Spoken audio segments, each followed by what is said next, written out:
దేవునికి మహిమ కలుగును గాక. ఈ సకల కోట్ల పరిశుద్ధుల పునరుత్థానపు ఆరాధనకు కూడి వచ్చిన మీ అందరికీ నా హృదయపూర్వకమైన వందనాలు. చక్కగా ఈ సమయంలో కొద్ది నిమిషాలు దేవుని వాక్యాన్ని మనం ఆలకిద్దామండి. దేవుని మాటను మనం ఆలకించినప్పుడే మన జీవితాలు మార్చబడి ఆయన రాకడకు మనం ఎత్తపడతాం కనుక ఎవరు కూడా శ్రద్ధగా ఉండకుండా దేవుని మాటలు శ్రద్ధగా వినాలని నేను ఆశపడుతున్నాను. మనం చాలా చివరి దినాల్లో ఉంటుండగా ప్రభు రాకడ కొరకే మనం సిద్ధపరచబడాలి, కానీ లోకములనేది ఏది కూడా మనం సంపాదించుకునే వారిగా ఉండకూడదు. పోయిన వారు ఒక మాట చెప్పింది కదండి, ఒక మనుషుడు లోకమంతా సంపాదించుకుని తన ప్రాణమును సంపాదించుకోకపోతే అతనికి ఏమి ప్రయోజనము? నిజంగా ఒకసారి ఆ మాటను ఆలోచన చేస్తే, ఒక మనుషుడు సర్వలోకాన్ని సంపాదించుకున్నాడు, కానీ చివరికి సంపాదించింది అనుభవించలేక ఆ రాత్రే చనిపోవలసిన పరిస్థితి ఎదురైంది. నేను అంటాను, ఈ లోకంలో మనం ఎంత కాలం బ్రతికినా, ఎంత కాలం ఉన్నా, అందుకే కీర్తనకారుడు ఒక మాట అంటూ ఉంటాడు, మన ఆయుష్యంలో 60 సంవత్సరాలు లేదా 70 సంవత్సరాలు అధిక బలం ఉన్న ఎడల ఈ 80 సంవత్సరములు కానీ మిగిలి ఉన్న సంవత్సరాలన్నీ కూడా మనకు దుఃఖము ఆయాసమే తప్ప ఎక్కడ కూడా మనకి లోకంలో ప్రయోజనకరమైనది ఏదీ లేదు. అందుకే పోయిన వారంలో దేవుడు చక్కనైన మాటలు విడుదల చేశాడండి. లోకమంతా సంపాదించుకొని దేవుణ్ణి సంపాదించుకోలేకపోతే మనం ఆయన రాజ్యానికి వెళ్ళలేమని, ఆయన రాజ్యానికి మనం వెళ్ళాలంటే బాప్తిస్మ అనుభవం మన జీవితంలో ఉండాలని, వేరుబాటు జీవితం మన జీవితంలో ఉండాలని, దేవునితో ఒక సహవాసం మనకు ఉండాలని, లోకాన్ని విడిచిపెట్టి దేవుణ్ణి మాత్రమే ప్రేమించే వారుగా మనం ఉన్నప్పుడు దేవుడు మన జీవితాలు మారుస్తాడని పోయిన వారం దేవుడు ఎంతగా తేటగా మాట్లాడుతున్నారు. ఒక భక్తుడిని ఈ ఉదయకాల సమయం ముందు మీ ముందు పెట్టి మాట్లాడాలని నేను ఆశపడుతున్నాను. చదువుదామండి. కీర్తనల గ్రంథం 15వ అధ్యాయము 2వ వచనం, 1 నుంచి 2వ వచనం చదువుదాం. యెహోవా నీ గుడారములో అతిథిగా ఉండదగిన వాడెవడో? నీ పరిశుద్ధ పర్వతం మీద నివసింపదగిన వాడెవడో? యథార్థమైన ప్రవక్తన కలిగి నీతిని అనుసరించుచు హృదయపూర్వకముగా నిత్యము పలుకువాడే. ఆమేన్, హల్లెలూయా. ఈ ఉదయకాల సమయం ముందు దేవుడు మనతో మాట్లాడుతున్న మాట ఏంటంటే, ఎవరినయ్యా దేవుడు ఆశీర్వదిస్తాడంటే, ఎవరయ్యా యెహోవా గుడారంలో అతిథిగా ఉంటారని చెప్తూ ఉన్నాడంటే, ఆయన సన్నిధిలో యథార్థత కలిగి నీతిని కలిగిన వారినే. ఈరోజు నేను అంటాను, లోకములో ఉన్న చాలా మంది అన్యుల్ని మనం చూడొచ్చు, నామకార్థ క్రైస్తవులను మనం చూడొచ్చు. వారు ఎలా భక్తి చేస్తున్నారంటే దేవుని సన్నిధికి వస్తున్నారు, కానీ యథార్థమైన ప్రవక్తన వారిలో కనబట్టలేదు, నీతి ప్రవక్తన వారిలో కనబట్టలేదు. అందుకే కీర్తనకారుడు ఎంతో చక్కగా మాట్లాడుతూ ఉన్నాడండి. దేవుని సన్నిధిలో ఉంటే ఎటువంటి ఆశీర్వాదాలు పొందుకుంటాడో, దేవుని సన్నిధిలో ఉంటే ఎలా హెచ్చింపబడతాడో వాటన్నిటిని తలంచుకొని దావీదు భక్తుడు ఇక్కడ మంచి మాట రాస్తున్నాడండి. యెహోవా నీ సన్నిధిలో నివసించాలనంటే, నీ సన్నిధిలో అతిథిగా ఉండాలంటే నిజంగా నేను ఒక యథార్థవంతుడిని ఉండాలి కదా, నీతిమంతుడిగా నేను ఉండాలి కదా. అలా ఉన్నప్పుడే కదా నీ గుడారంలో నేను అతిథిగా ఉంటాను, నీ గుడారంలో ఒక ఆతిథ్యం తీసుకున్న ఒక వ్యక్తిగా నేను ఉంటానయ్యా దావీదు అంటూ ఉన్నాడు. అందుకే దావీదు భక్తుడిని దేవుడు అంతగా ఆశీర్వదించడానికి, ఉన్నతమైన శిఖరానికి ఎక్కించడానికి, తన సింహాసనాన్ని స్థిరపరచడానికి ప్రాముఖ్యమైన కారణం ఏంటో తెలుసా? దావీదు దేవుని సన్నిధిలో యథార్థమైన వాడు, నీతిని అనుసరించి నడుచుకున్నవాడు గనక. ఈరోజు దేవుని సన్నిధికి వచ్చిన నీతో నా దేవుడు ఏమంటూ ఉన్నాడంటే, ఆయన సన్నిధిలో నువ్వు నివసించాలి అని అంటే, ఆయన సన్నిధిలో నీవు ఉండాలి అని అంటే, ఆయన సన్నిధిలో అతిథిగా నువ్వు మార్చబడాలి అని అంటే, మొట్టమొదటిగా యథార్థమైన జీవితం నీలో ఉండాలి, నీతిని అనుసరించి మాత్రమే నువ్వు నడుచుకోవాలి. ఈరోజు క్రైస్తవం ఎలా ఉందయ్యా అని అంటే, వారు కూడా అన్యుల వల్ల జీవిస్తూ ఉన్నారు. క్రైస్తవులు ఎలా నడుస్తున్నారయ్యా అని అంటే, అన్యులు ఎలాగైతే దేవుడికి విరోధంగా బ్రతుకుతూ, ఎలాగైతే యథార్థతను విడిచిపెట్టి బ్రతుకుతున్నారో, ఈ క్రైస్తవ్యంలో ఉన్న చాలా మంది జీవితాలు ఎలా ఉన్నాయంటే అన్యుల వలె యథార్థతను విడిచిపెట్టి బ్రతుకుతూ ఉన్నారు. అందుకే ఎన్ని సంవత్సరాలైనా పడిన స్థితిలోనే వారు ఉంటున్నారు, ఎన్ని సంవత్సరాలన్నా ఆ దిగజారిపోయిన అనుభవాల్లోనే ఉంటున్నారు, ఎన్ని సంవత్సరాలన్నా ఆశీర్వాదం వారి జీవితంలోనికి రాకపోవడానికి గల కారణం ఏంటో తెలుసా? వారు దేవుని సన్నిధిలో యథార్థతను కలిగి ఉండలేకపోతూ ఉన్నారు. కాబట్టి ఈరోజు నేను అంటాను, దేవుని సన్నిధికి ఎన్నో సంవత్సరాల నుంచి నువ్వు రావచ్చు, ఎన్నో సంవత్సరాలుగా దేవుని సన్నిధిలో క్రైస్తవుడు నేను పేరు పెట్టుకుని నువ్వు తిరగవచ్చు, కానీ నా దేవుడు ఏమంటున్నాడంటే, నువ్వు క్రైస్తవుడు అని చెప్పుకు తిరిగితే సరిపోదు, కానీ క్రైస్తవుడు క్రైస్తవుడిగా ఉన్న నీవు యథార్థతను కలిగి జీవించాలి. క్రైస్తవుడిగా ఉన్న నీవు నీతిని అనుసరించి నడుచుకోవాలి. క్రైస్తవునిగా ఉన్న నీవు లోకం వైపు తిరిగేవాడిగా ఉండకూడదు, కానీ దేవుని వైపును తిరిగేవాడిగా నువ్వు మార్చబడాలి.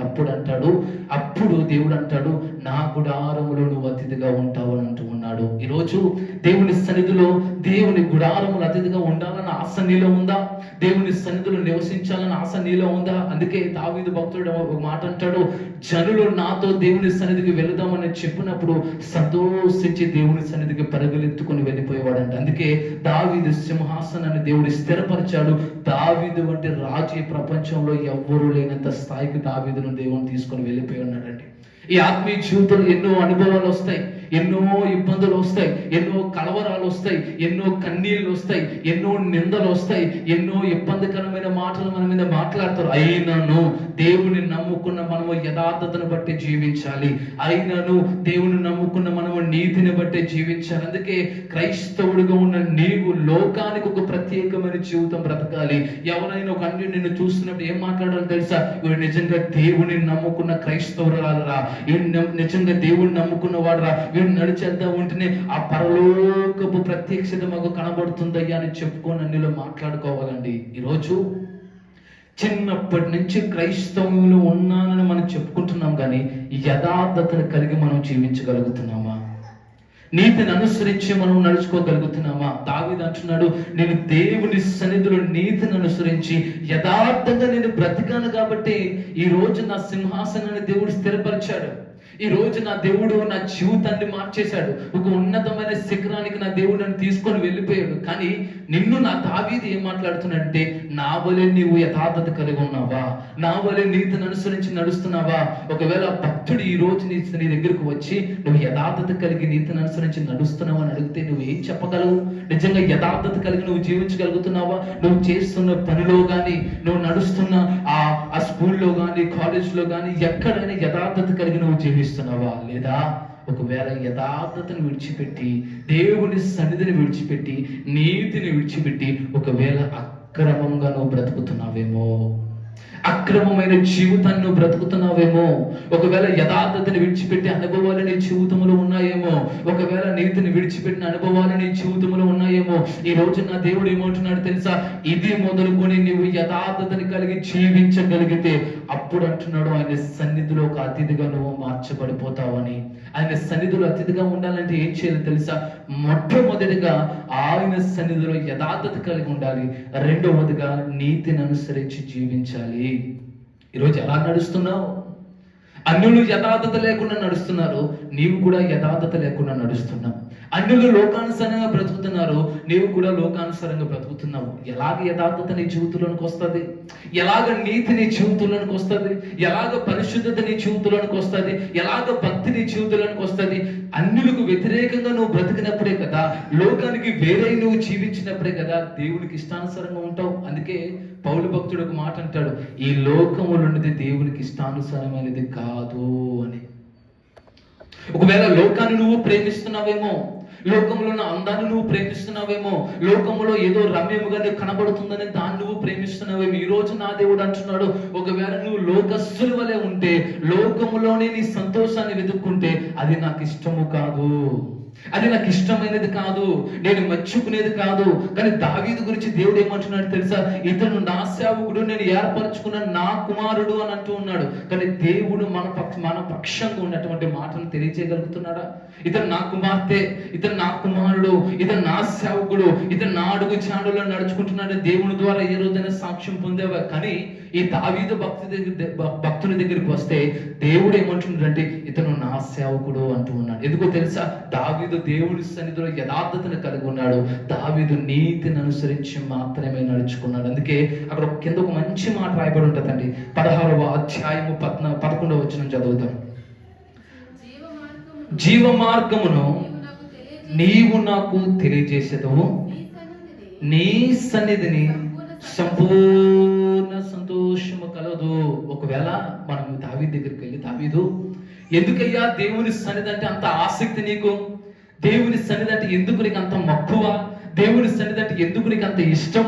దేవుని సన్నిధి గురించి ఎవరు నీతో మాట్లాడిన దేవుని సన్నిధికి వెళ్ళాలన్న ఆశ నీలో ఎందుకు ఉందా అని అంటే, దేవుని సన్నిధిలో నాకు సంతోషం ఉందయ్యా, దేవుని సన్నిధిలో నాకు ఆనందం ఉందయ్యా. ఈ లోకంలో నాకు ఏది ఆనందాన్ని ఇవ్వలేదు, కానీ దేవుని సన్నిధి మాత్రమే నాకు ఆనందాన్ని కలగజేసిందయ్యా అని అంటున్నాడు. ఈరోజు ఒకవేళ దేవుని సన్నిధిని విడిచిపెట్టి లోకంలో నీ ఆనందాన్ని వెతుక్కుంటున్నావేమో, ఒకవేళ దేవుని సన్నిధిలో ఉన్న సంతోషాన్ని మర్చిపోయి లోకములో ఉన్న సంతోషం కూడా నువ్వు ప్రయాణం చేస్తున్నావేమో. నా దేవుడు అంటున్నాడు, నువ్వు లోకాన్ని విడిచిపెట్టగలిగితే, లోకములో ఉన్న సంతోషాన్ని విడిచిపెట్టగలిగితే, లోకములో ఉన్న ఆడంబరాలు విడిచిపెట్టగలిగితే, లోకములో ఉన్న అన్య సంబంధమైన ఆ ఆచారాలు విడిచిపెట్టగలిగితే, నిశ్చయంగా నా దేవుడు ఈ రోజు ఒక వాగ్దానం చేస్తూ ఉన్నాడు.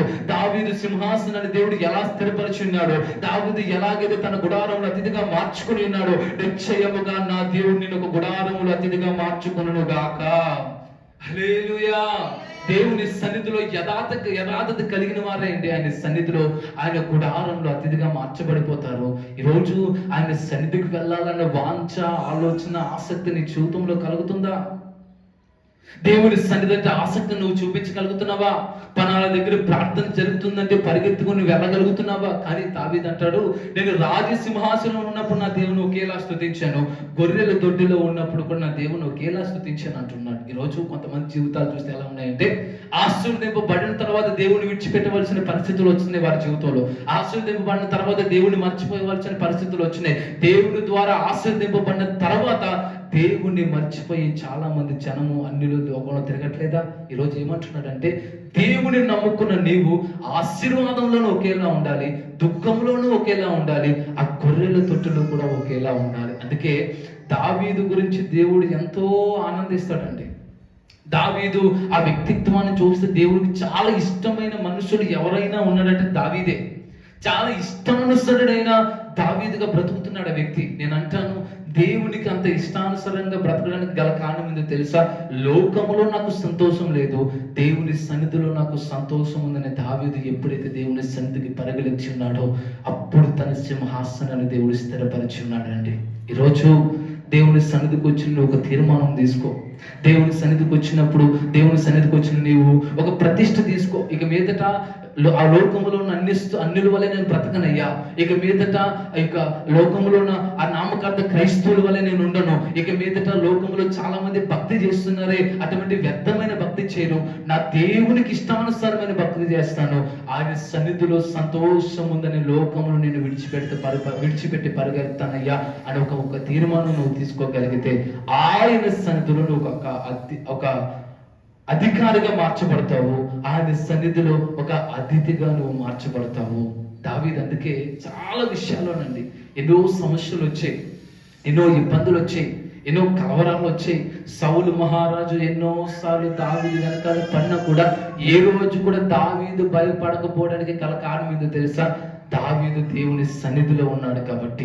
దేవుని సన్నిధిలో ఉన్న ఏ ఒక్కరికి కూడా కష్టము కలగదండి. దేవుని సన్నిధిలో ఉన్న వారికి ఏ ఒక్కరికి లోకానుసరమైన ఏ ఇబ్బంది రాదండి. దేవుని సన్నిధిలో ఉన్న వారికి లోకస్తుల ద్వారా ఎటువంటి కలవరాలు కానీ, ఇబ్బందులు కానీ, ఎటువంటి సమస్యలు కానీ, ఎటువంటి వ్యాధన కానీ రాదు. ఎందుకో తెలుసా? వారు దేవుని సన్నిధిలో ఉన్న సంతోషాన్ని వెతుక్కుంటారు కాబట్టి. ఈరోజు ఏ సంతోషాన్ని వెనకాల నువ్వు పరిగెడుతూ ఉన్నావు, ఏ సంతోషం గుండా నువ్వు ప్రయాణం చేస్తున్నావు, దేవుడు అంటున్నాడు, నా సన్నిధిలో నీకు సంతోషం ఉందయ్యా అని అంటున్నాడు. కానీ నువ్వేమో లోకములో సంతోషం ఉందని లోకము గుండా ప్రయాణం చేస్తున్నావు, లోకములో ఆనందం ఉందని లోకం వెనకాల పరిగెడుతున్నావు, లోకములో ఏదో దొరుకుతుందని లోకం వెనకాల పరిగెడుతున్నావు. కానీ ఈరోజు దావీదు ఒక స్టేట్మెంట్ పాస్ చేస్తున్నాడండి, నేను దేవుని సన్నిధిలో ఉన్నాను కాబట్టి, దేవుని సన్నిధిలో నీతిని అనుభవించి నేను నడుచుకున్నాను కాబట్టి, దేవుని సన్నిధిలో యథార్థత కలిగి నేను జీవించున్నాను కాబట్టి, నా దేవుడు నా స్థితిగతులను మార్చేశాడు అంటున్నాడు. దావీదునండి తనకున్న అన్నదమ్ములు విడిచిపెట్టారు, కుటుంబ సభ్యులు విడిచిపెట్టారు, స్నేహితులు విరోధంగా మాట్లాడారు,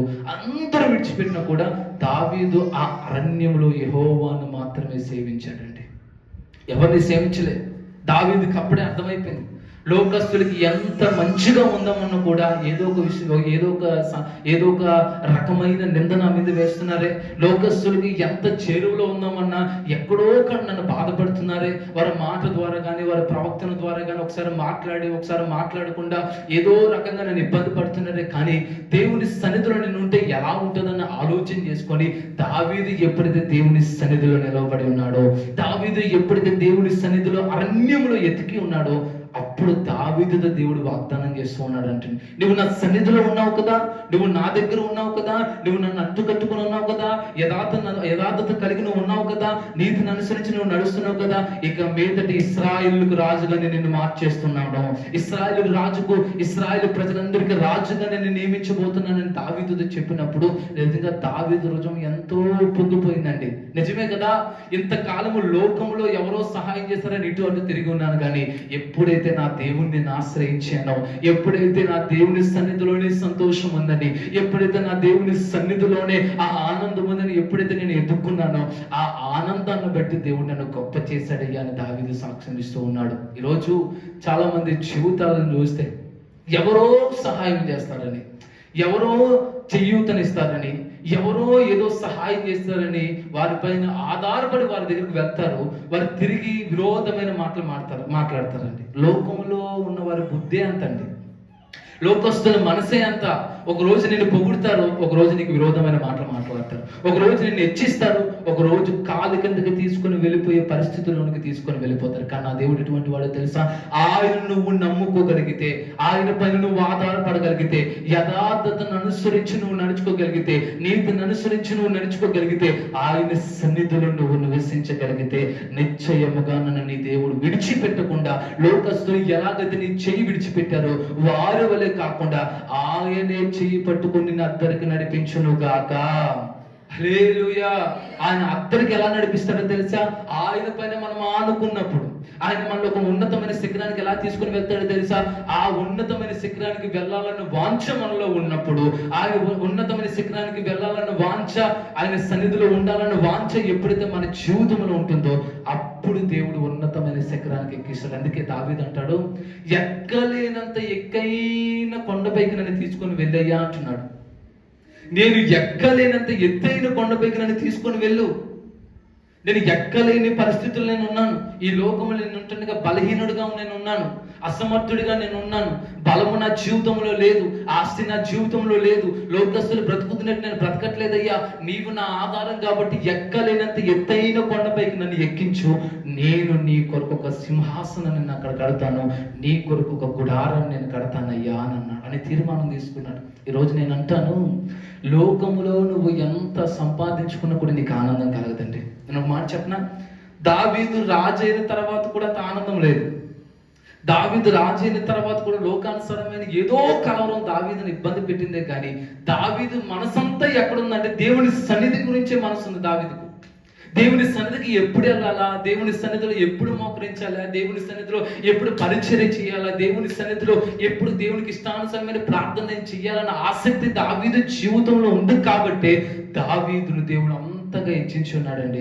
ఎన్ని కలవరాలు లోకములు మనకు ఉన్నా కూడా, ఎన్ని ఇబ్బందులు మన జీవితంలో ఉన్నా కూడా, ఏ రోజు కూడా యథార్థతను విడిచిపెట్టే పరిస్థితులు మన జీవితంలోనికి రాకూడదు. ఏ రోజు కూడా నీతిని విడిచిపెట్టే పరిస్థితులు మన జీవితంలో రాకూడదు. ప్రతి నిత్యము కష్టం వచ్చినా, నష్టం వచ్చినా, ఇబ్బంది వచ్చినా, కలవరం వచ్చినా, ఏది ఏమైనా దేవునికి ఇష్టానుసారంగా నేను బ్రతుకుతాను, ఆయన సన్నిధిలోనే నేను ఉంటానని ఒక తీర్మానం నువ్వు తీసుకోగలిగితే ఈ రోజు నా దేవుడు ఏమంటున్నాడు తెలుసా? ఆయన గుడారంలో నువ్వు అతిథిగా మార్చబడిపోతావు, ఆయన సన్నిధిలో ఒక మంచి నివాసిగా నువ్వు మార్చబడిపోతావు, ఆయన సన్నిధిలో ఒక అతిథిగా నువ్వు ఉంటావని ఈ రోజు నా దేవుడు మాట్లాడుతున్నాడు. ఉంటావా దేవుడితో? దేవుడితో ఒక తీర్మానం తీసుకుంటావా? అయ్యా ఇక మీద నేను నీతోనే ఉంటానయ్యా, ఇంతకాలం లోకస్తులు ఎవరో సహాయం చేస్తారని, ఇంతకాలం దేవా లోకస్తులు ఎవరో నన్ను మెచ్చుకోవాలని నేను వెళ్ళాను, కానీ ఇంకా మీదట నాయన అటువంటి వ్యర్థమైన బ్రతుకు నాకు వద్దయ్యా. దావీదు ఎలాగైతే నీ సన్నిధిలో బ్రతకాలని ఆశపడి ఉన్నాడు, నేను కూడా అలా బ్రతుకుతానయ్యా అని ఒక తీర్మానం తీసుకోగలిగితే నిశ్చయంగా నీ పరిస్థితిని నా దేవుడు మార్చునుగాక. హల్లెలూయా, హల్లెలూయా. నిజంగా చాలా శ్రేష్టమైన వాడండి దావీదు, చాలా శ్రేష్టమైన వాడు. ఎందుకో తెలుసా? లోకములో ఎక్కడ సంతోషం లేదని గుర్తెరిగారు. కానీ ఈ రోజుల్లో చాలా మంది క్రైస్తవులు ఎలా ఉన్నారంటే, లోకంలో ఎటువంటి సంతోషం లేదని గుర్తెరగక లోకంలో ఉన్న వాటిపైనే మక్కువ పెంచుకుంటున్నారు, లోకంలో ఉన్న వాటి గురించే పరుగులెత్తుతున్నారు, లోకంలో ఏదో సంపాదించుకోవాలని ఇటు అటు తిరుగులాడుతున్నారు. కానీ దావీదుని అడిగితే దావీదు నువ్వు ఎలాగ దేవుని సన్నిధిలో ఉండడానికి అంత ఇష్టపడుతున్నావు?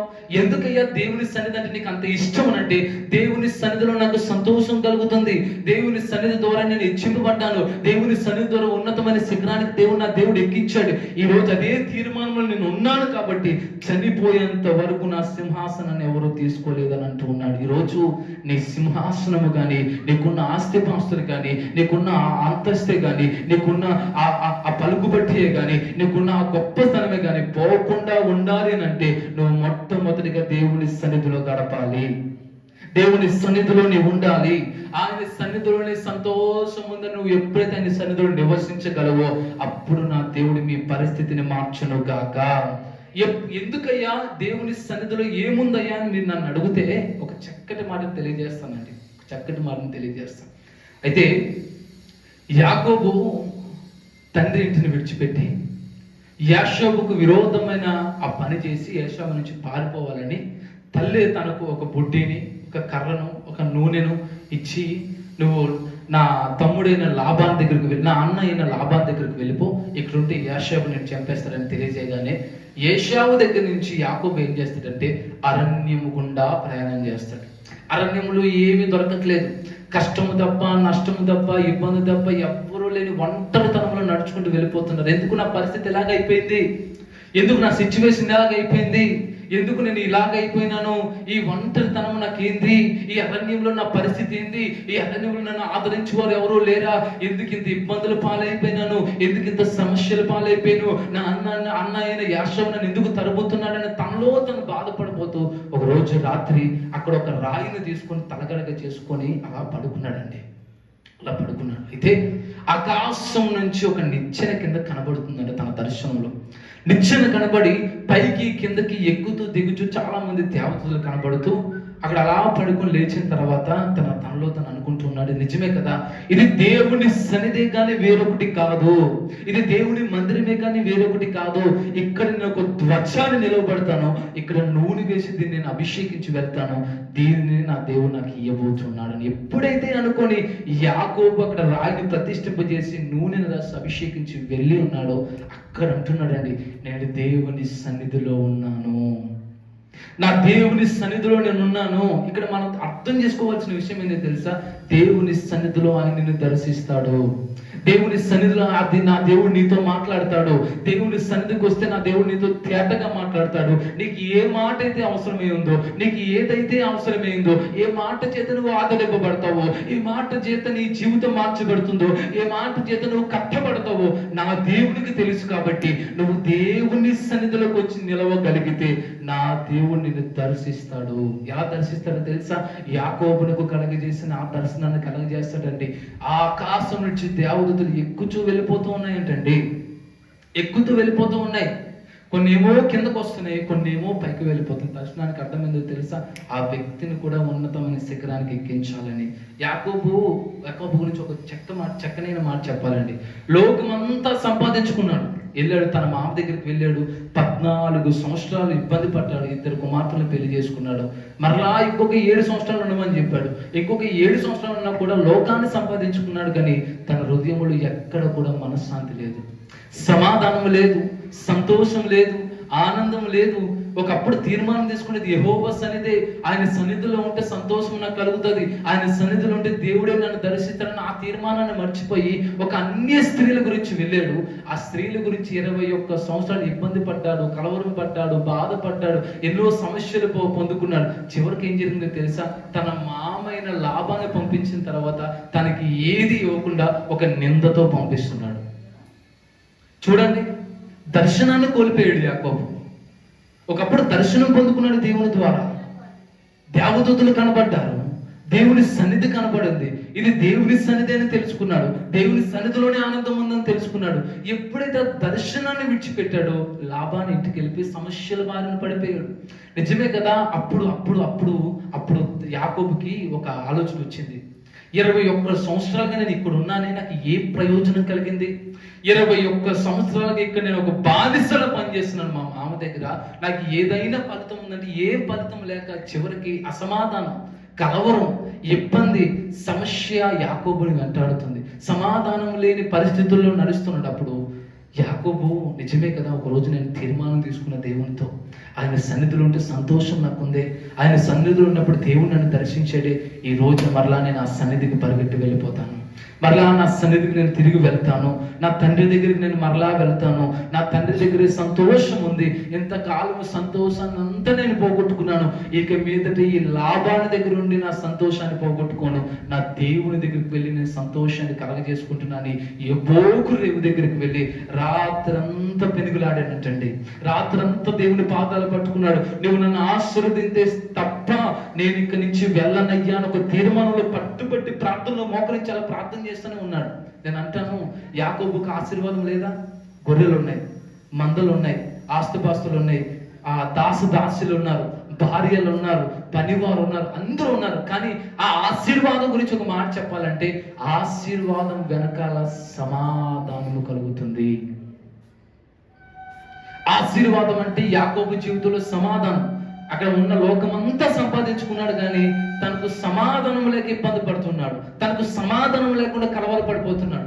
ఎప్పుడైతే దేవుని సన్నిధికి వెళ్ళి, అయ్యా నువ్వు నన్ను ఆశీర్వదించేంత వరకు, నువ్వు నన్ను జీవితం మార్చేంత వరకు, నువ్వు నా పరిస్థితిని మార్చేంత వరకు నీ సన్నిధిని నేను విడిచిపెట్టినయ్యా అని తీర్మానం తీసుకున్నాడు. నువ్వు నన్ను గొప్ప చేసేంత వరకు, అయ్యా నా పరిస్థితిని మార్చేంత వరకు, నాకు సమాధానాన్ని ఇచ్చేంత వరకు నేను నీ సన్నిధిని విడిచిపెట్టినయ్యా. ఎప్పుడైతే దావీదు రాత్రంతా దేవుని సన్నిధిలో మోకరించాడో, ఆ రాత్రే ఆ వేకువజామునే దేవుడు దావీదుతో ఒక తీర్మానం చేశాడు. ఇప్పటి వరకు నీకు ఏశావు అని, యాకోబు అని పేరు ఉంది కదా, ఇక మీదటి యాకోబు అని పేరు నీకు ఉండదు, నీ పేరు ఇశ్రాయేలుగా మార్చబడింది. అక్కడి నుంచి యాకోబు జీవితం అంతా మారిపోయిందండి. అప్పటి వరకు సమస్యలతో బాధపడ్డాడు, ఇబ్బందులతో బాధపడ్డాడు, కలవరాలతో బాధపడ్డాడు, లోకంలో ఎంతో సంపాదించుకున్నాడు, కానీ ఆశీర్వాదాన్ని సంపాదించుకోలేదు. ఆశీర్వాదం అంటే సమాధానాన్ని సంపాదించుకోలేదు. ఎప్పుడైతే దేవుని సన్నిధికి వచ్చి మరలా మోకరించి ప్రార్థన చేశాడో సమాధానాన్ని పొందుకున్నాడు. చనిపోయేంత వరకు ఎంతో సంతోషంగా ఆయన సన్నిధిలో యాకోబు జీవించి ఉన్నాడండి. ఎలా సంతోషంగా జీవించాడో తెలుసా? చనిపోయిన యోసేపు మరలా తన కంటికి కనబడ్డాడు. తన కుమారులందరూ మార్చబడిపోయారు. ఎందుకంటే ఇంకొక మాట చెప్పనా, విడిచిపెట్టవలసినవి కూడా విడిచిపెట్టాడు కాబట్టి యాకోబు జీవితంలో సంతోషం కలిగింది. అది ఎందుకు తెలుసా? రాహేలును యాకోబు ఎంతో ఇష్టపడ్డాడు, చాలా ప్రేమించాడు. ఎప్పుడైతే రాహేలు యాకోబు జీవితంలో నుంచి వెళ్ళిపోయిందో, రాహేలు ఎప్పుడైతే చనిపోయిన తర్వాత నుంచి యాకోబుని దేవుడు ఆశీర్వదించి మొదలు పెట్టాడంటండి. వీరందరూ లాబాను ఇంటి దగ్గర నుంచి ప్రయాణం చేస్తున్నారు. ఆ కానాను దేశానికి వెళ్ళాలని దేవుని దగ్గర ఒక నిబంధన తీసుకున్నాడు కదా, ఒక రాతిని పాత పెట్టి ఇది దేవుని సన్నిధిని చెప్పుకున్నాడు కదా, ఆ స్థలానికి వెళ్ళిపోవాలని యాకోబు ప్రయాణం చేశాడు. ప్రయాణం చేస్తుండగా ఈ రాహేలు మధ్యదారిలోనే చనిపోయింది. ఎందుకో తెలుసా? దేవునికి తెలుసు రాహేలు ఇంకా యాకోబు జీవితంలో ఉంటే యాకోబులో ఎటువంటి సమాధానం ఉండదని, యాకోబు ఇంకా మనశ్శాంతిగా బ్రతకలేడని, యాకోబు ఇంకా ఒక మంచి జీవితాన్ని జీవించలేడు. అందుకే ఎప్పుడైతే యాకోబు దేవుని సన్నిధిలో ఉన్నాడో తనకు అయిష్టమైన వాటన్నిటిని తీసివేశాడు, మనకు అవసరం లేని వాటిని కూడా యాకోబు జీవితం నుంచి కొట్టివేశాడు. అది మొదలుకొని యాకోబుడు దేవుడు ఉన్నతమైన శిఖరానికి ఎక్కించి ఇశ్రాయేలుగా నా దేవుడు మార్చేసి ఉన్నాడు. ఈరోజు ఆ లోక సంబంధమైన వారుగా కాకుండా ఆత్మ సంబంధులుగా మనం మార్చబడాలి అంటే, లోక సంబంధమైన సమాధానం మనకు రావాలని అంటే, లోకంలో నువ్వు ఎంత సంపాదించుకున్న సమాధానం నీ దగ్గరికి రాదు. కానీ దేవుని సన్నిధిలో నువ్వు ఉండగలిగితే, దేవుని సన్నిధిలో నువ్వు నివసించగలిగితే, దేవుని సన్నిధిలో ఒక తీర్మానం తీసుకోగలిగితే నిశ్చయముగా సుఖ సంతోషాలు నీ గుడారములో ఉండును గాక. మన గుడారంలో ఎప్పుడు సంతోషం ఉండదయ్యా అంటే ప్రాముఖ్యంగా మనం ఆలోచించాల్సిన విషయం ఏంటో తెలుసా? దావీదు దేవుని సన్నిధిలో గడిపాడు కాబట్టి సంతోషం ఉంది. యాకోబు ఎలాగైతే ఎబ్బోకు రేవులో రాత్రంతా దేవునితో పోరాడాడు కాబట్టి యాకోబు జీవితంలో సమాధానం వచ్చిందని ఈ రోజు నా దేవుడు నీతో మాట్లాడుతుండగా అది నువ్వు గుర్తెరగగలిగితే, అది నువ్వు తెలుసుకోగలిగితే, ఇక మీదట లోకములో సంతోషం లేదని క్రీస్తులోనే సంతోషం ఉందని, దేవునిలోనే సంతోషం ఉందని, ఆయన సన్నిధికి వెళ్తేనే సంతోషం నాకు కలుగుతుందని ఎప్పుడైతే నువ్వు తీర్మానం తీసుకోగలిగితే నిశ్చయంగా ఇక మీదట నీకున్న బాధలన్నింటినీ దేవుడు కొట్టివేసి ఆయన సన్నిధిలో ఒక అతిథిగా నువ్వు మార్చబడిపోతావు. నిశ్చయముగా నా దేవుడు నీకు సమాధానాన్ని కలగచేయును గాక. హల్లెలూయా. సమాధానాన్ని కలగజేసే నా దేవుడు ఏమంటున్నాడు తెలుసా? నీ జీవితంలో నుంచి కొన్ని కొట్టివేయబోతూ ఉన్నాను అంటున్నాడు. నీ జీవితంలో నుండి కొన్ని అసహ్యమైన కార్యాలు తీసివేయబోతూ ఉన్నాడు. ఎటువంటివి తెలుసా? యాకోబు దగ్గర నుంచి రాహేలుని దేవుడు ఎలాగైతే తెచ్చి పారేసేటున్నాడో, నువ్వు ఆయన స్వకీయ జనంగా మార్చబడిన తర్వాత, ఆయన సన్నిధిలో సంతోషం ఉందని ప్రతిష్ట తీర్మానం తీసుకున్న తర్వాత, నీ దగ్గర నుంచి నీకి దాని ద్వారా ఇబ్బంది, దేని ద్వారా అయితే ఇబ్బంది కలుగుతుందో ఆ ఇబ్బందిని దేవుడు తీసివేసి, నువ్వు బాధపడినా, నువ్వు కష్టపడినా, నువ్వు కన్నీరు కార్చినా, నువ్వు ఏది పడినా దానిని నీ దగ్గర తీసివేసి మరలా నా దేవుడు నీకు సంతోషాన్ని కలగజేయబోతున్నాడు. ఎందుకో తెలుసా?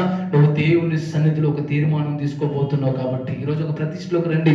అయ్యా, నేను ఒక తీర్మానం తీసుకుంటానయ్యా, నేను ఒక ప్రతిష్ట కలిగి ఉంటానయ్యా, నీ కొరకు నేను జీవిస్తానయ్యా.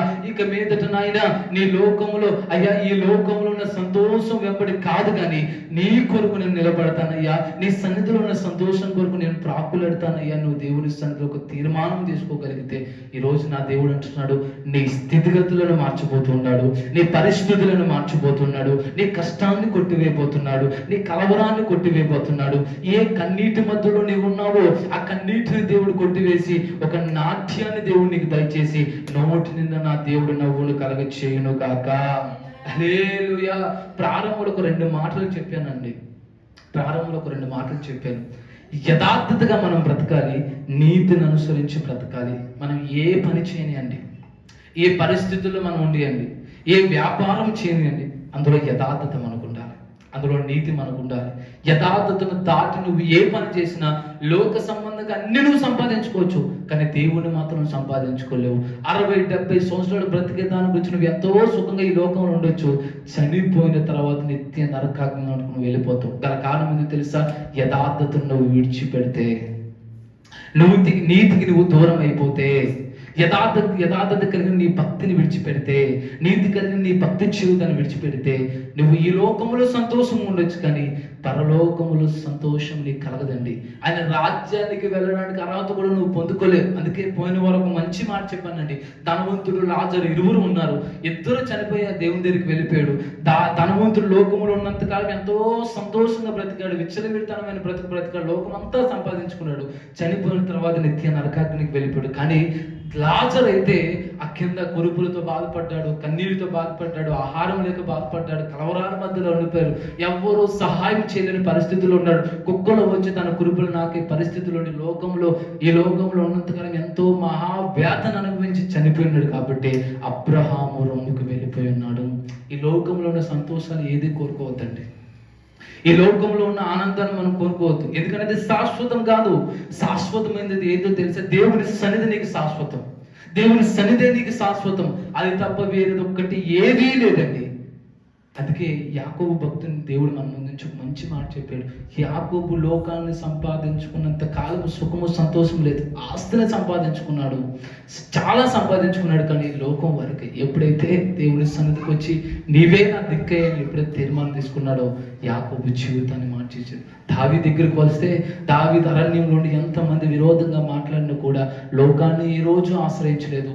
దేవుని సన్నిధే నాకు ఇంపార్టెంట్ అని ఎప్పుడైతే దావీదు ఒక తీర్మానం కలిగినాడు, దావీదు స్థితిగతులను నా దేవుడు మార్చేశాడండి. ఈరోజు నీ స్థితిని నా దేవుడు మార్చాలన్నా, దేవుని సన్నిధిలో ఒక అతిథిగా నువ్వు మార్చబడాలన్నా, ఆయన గుడారంలో నువ్వు ఉండాలి అన్నా, నువ్వు చేయవలసిన పని ఏందో తెలుసా? యథార్థంగా నువ్వు బ్రతకాలి, నీతిని అనుసరించి బ్రతకాలి. అది ఏ విషయంలో కానీ ఎవరో నన్ను చూడట్లేదే, ఇప్పుడు యథార్థత నుంచి నేను ఒక స్టెప్ ముందుకు వేసినా కూడా ఎవరు కూడా నన్ను చూడట్లేదని నువ్వు అనుకోవచ్చు, కానీ పరలోకం నుంచి చూస్తున్న దేవుడు ప్రతి ఒక్కరిని చూసే దేవుడైనా, నువ్వు ఏ నడక నడుస్తున్నావో, ఏ అడుగు వేస్తున్నావో, ఏ పరిస్థితుల్లో నువ్వు నడుస్తున్నావో, ఏ యథార్థతను విడిచిపెడుతున్నావో, ఏ నీతి కార్యాన్ని విడిచిపెడుతున్నావో, ఏ అపవిత్రతలు గుండా నువ్వు ప్రయాణం చేస్తున్నావు, అన్ని చూసే దేవుడు ఉన్నాడండి అక్కడ. ఆ నిరీక్షణ కలిగి, ఆ భయము కలిగి మనం ఎప్పుడైతే యథార్థంగా బ్రతుకుతామో, ఎప్పుడైతే నీతి కలిగి బ్రతుకుతామో, ఆయన సన్నిధిలో ఉండాలన్న ఆలోచన ఎప్పుడు నీ జీవితంలోనికి వస్తుందో అప్పుడు మన దేవుడు మనం ఏం చేస్తాడో తెలుసా? ఆయన సన్నిధిలో, ఆయన గుడారంలో అతిథిగా ఉండనిచ్చే భాగ్యాన్ని ఇస్తాడండి. దావీదు ఒక మాట అంటున్నాడు, నీ సన్నిధిలో నిలిచే భాగ్యాన్ని దయచేయి, నీ సన్నిధిలో ఉండే ఆ యోగ్యత నాకు దయచేయి అడుక్కుంటూ ఉన్నాడండి. ఈరోజు మనం అడుక్కుంటున్నావా? దేవుని సన్నిధికి వెళ్ళాలంటే ఏదో ఒక నిర్లక్ష్యం. ఇప్పుడు దేవుని సన్నిధికి వెళ్ళాలా, అప్పుడే ఆదివారం వచ్చేసిందా, ఇప్పుడు దేవుని సన్నిధికి వెళ్ళడం అవసరం అంటావా? ఈ వారం మానేద్దాంలే, ఈ వారం మానేస్తే దేవుడే మనం తిడతాడా కొడతాడా, మన దగ్గరకు వచ్చి ఏమైనా చేస్తాడా? ఏమి చేయలేదు. ఏమి చేయడండి. నీ భక్తికే నువ్వు దూరం అయిపోతావు, నీ ఆత్మీయతకి దూరం అయిపోతావు, నీ పరిశుద్ధ జీవితానికి దూరం అయిపోతావు, నీ యథార్థతకి నువ్వు దూరం అయిపోతావు, నీతిగల జీవితానికి దూరం అయిపోతావు. చివరికి ఏం జరుగుతుందో తెలుసా? ఈ లోకంలో ఉన్నప్పుడు ఆనందాన్ని పొందుకుంటావు, కానీ సమాధానం నీ జీవితంలో ఉండదు. కానీ నా దేవుడు ఏమంటున్నాడు తెలుసా? ఒకవేళ ఈ రోజు వరకు యథార్థత కోల్పోయిన పరిస్థితి నీ జీవితంలో ఉంటే, ఈ రోజు వరకు నీతిని విడిచిపెట్టే పరిస్థితి నీ జీవితంలో ఉంటే, ఈ రోజు వరకు దేవుని సన్నిధి కాక లోకంలోని ఏదో ఉందని నువ్వు ఆశపడి వెళ్ళినావు కదా, వాటిని నువ్వు విడిచిపెట్టగలిగితే నిశ్చయముగా ఆయన సన్నిధిలో, ఆయన గుడారంలో ఒక అతిథిగా మార్చబడదు గాక. దేవుని సన్నిధిలో అతిథిగా ఉండడం కంటే ఇంక ఏమీ భాగ్యం లేదండి.